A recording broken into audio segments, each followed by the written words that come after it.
side of the ball. Obviously, can you just talk a little bit about the penalties tonight? Yeah, it seemed a little ridiculous. Some of them seemed really bad, including the roughing the passer on me. That's not roughing the passer. Might as well play sarcastic ball if we're going to call those things. If you've watched any NFL game this season, you probably have experienced the same frustration millions of fans across the world have had watching their favorite team play. Penalties and even more penalties after the NFL's embarrassing showing on Monday Night Football between the New York Jets and the Buffalo Bills, in which there were 22 accepted penalties, the most for an NFL game this season. This does not include the several other penalties that were not accepted for various other circumstances. But I felt like every other play there was a stoppage, and in football, where the flow of the game is so important, it felt like neither team could truly get into a rhythm in a very pivotal primetime showdown between two division rivals. So I decided to look into some data and see if this past Monday night was an aberration or if the NFL seriously does have a penalty/referee problem. The data I had access to goes all the way back to 2009, so we roughly have 15 years of evidence to compare trends to even a more physical era of the sport. And when you take a look at the total penalties thrown the last 15 years, the trend heavily increased from 2014 to 2019,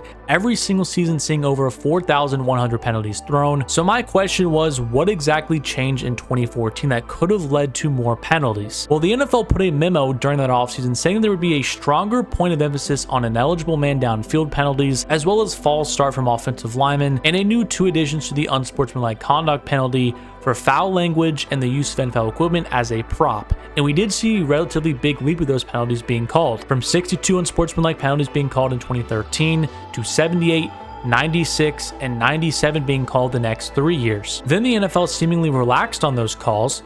Personally, I think that's because of the no fun league phrases being consistently shouted from fans, but what can explain the massive dip in penalties from 2019 to 2020, even with the addition of a 17th game in 2021? Well, I again did some more digging about the 2020 season, and obviously that was the COVID year, so maybe naturally there not being a ton of crowd noise led to less pre-snap penalties, but I also found this interesting excerpt from an ESPN article. Retired referee Walt Anderson has effectively taken control of the NFL's officiating leadership team, told the league's website recently that he wants officials focused on clear and obvious fouls, and now all of a sudden to start calling the ticky-tack stuff. Anderson acknowledged that it's what the NFL likes and what the audience likes. So I think that partially explains why there was such a huge dip in penalties called in 2020, and what correlates with the less penalties being called is points scored. I find it no surprise that the NFL had an historic year in terms of points scored that season, but it makes you wonder if the NFL solely takes the strictness of penalties by a year-to-year basis and why that might change at any given year. So those were some of the biggest findings I gather about penalties as a whole and the trends from the last decade or so. Surprisingly, the data does say that there's actually less penalties called the last handful of years than recent memory. But we're in the year 2024, so how about this season specifically? Is this season bucking the recent trend and getting back to what we became accustomed to seeing? Well, I took the average amount of penalties thrown per week, including the first 6 weeks of this NFL season,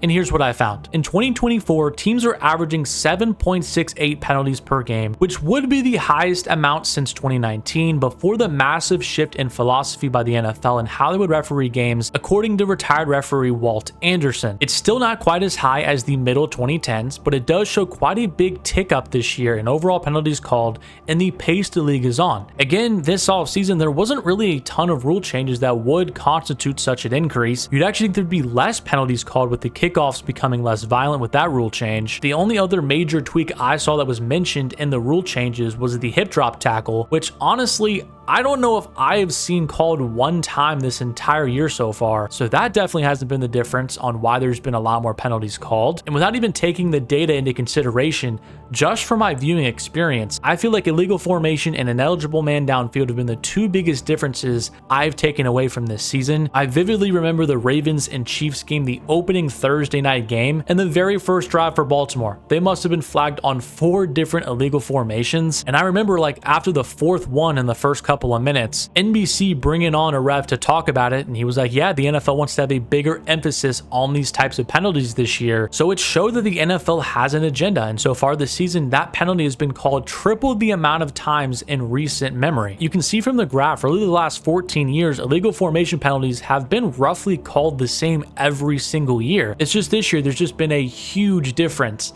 and the amount of these things called. Now, I do partially understand why the NFL wanted to make this a point of emphasis. We had offensive linemen like Jawan Taylor on the Kansas City Chiefs, for example, basically getting a massive advantage over pass rushers with not only his quick get off, but also not regularly being lined up with the guard on the line of scrimmage. But I mean, this does seem a little egregious to have this drastic of a change for this penalty. The last concrete penalty I wanted to take a look at was roughing the passer. This has become probably the most controversial one called, and for good reason. Just a few nights ago, we had another instance of this being a huge debate. AJ Epinesa of the Buffalo Bills literally got a personal foul for sacking Aaron Rodgers. It was seriously one of the worst roughing the passers I've seen called. He didn't hit him in the helmet. He didn't hit him in the knees. He didn't even use all of his force to throw him down to the ground. I mean, it was really just a routine play. I mean, Rodgers, even in his post-game press conference, said it was not a penalty, and that even the one that happened a bit later in the game between Javon Kinlaw and Josh Allen was not one either, and I tend to agree with him there as well. When you look at the data, there's been a steady increase since 2009, with a big climb coming around 2018 when the NFL changed the rule to include body weight on quarterbacks, among other things. Again, we saw a steep decline in 2022 and 2023, but again, they're right back up this season along with penalties as a whole. Now, are there any solutions to some of these awful penalties? The only one I can think of is allowing teams to spin a challenge on potential calls, like the NFL implemented with pass interference for a year before taking that away. The NFL owners also rejected a proposal in 2023